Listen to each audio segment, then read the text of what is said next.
노르웨이를 국빈 방문하고 있는 문재인 대통령이 이달 내 6월 내 남북 정상회담 개최가 물리적으로 불가능하지 않다면서 김정은 위원장의 선택에 달렸다고 밝혔습니다.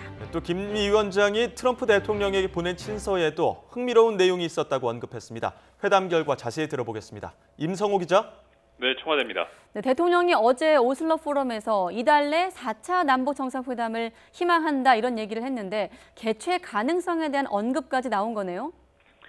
네, 오늘 솔베르크 노르웨이 총리와의 정상회담이 끝난 뒤 공동 기자회견을 했고 또 양국 기자들과 질의응답을 진행했는데요. 이 자리에서 기자들은 어제 문 대통령이 이달 내 4차 남북 정상회담을 바란다고 말했는데 가능성을 어느 정도로 보느냐고 물었습니다. 이에 대해서 문 대통령은 이달 내에 4차 남북 정상회담 개최가 가능할 것인지는 자신도 알 수 없다고 답했습니다.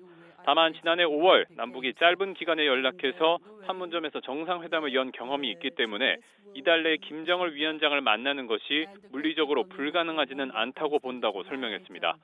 문 대통령은 또 자신은 시기와 장소, 형식에 상관없이 대화에 응할 준비가 돼 있다면서 이를 선택할지는 김 위원장에게 달렸다고 다시 한번 강조했습니다.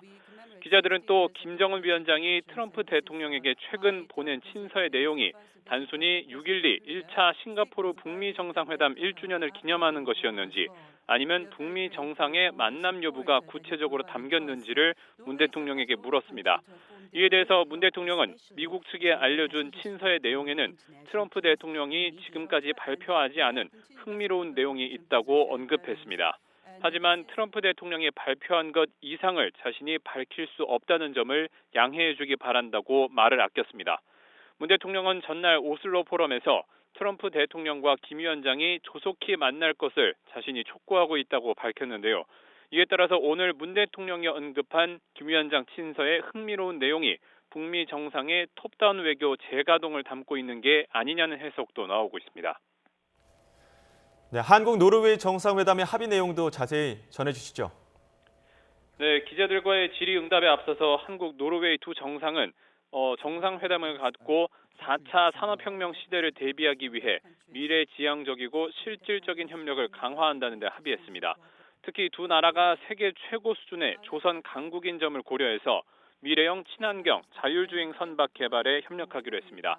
또 무공해 차세대 에너지원인 수소의 생산과 활용, 저장 기술 개발 등 수소 경제 실현에도 협력하기로 했습니다.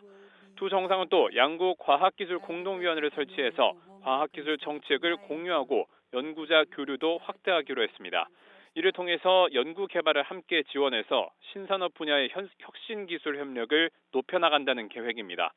두 정상은 또 지속 가능한 복지사회 건설을 목표로 성평등과 포용성장 경험을 공유하고 양국 간 사회보장협정을 체결해서 상대국 근로자에 대한 연금 수급권 등의 혜택을 강화하기로 했습니다. 문 대통령은 솔베르그 총리가 한반도 비핵화와 항구적 평화 정착에 대한 우리 정부의 노력을 확고히 지지해줬다면서 평화를 염원하는 한국 국민에게 큰 도움과 힘이 될 거라고 감사의 뜻을 전했습니다. 지금까지 청와대에서 YTN 임성호입니다.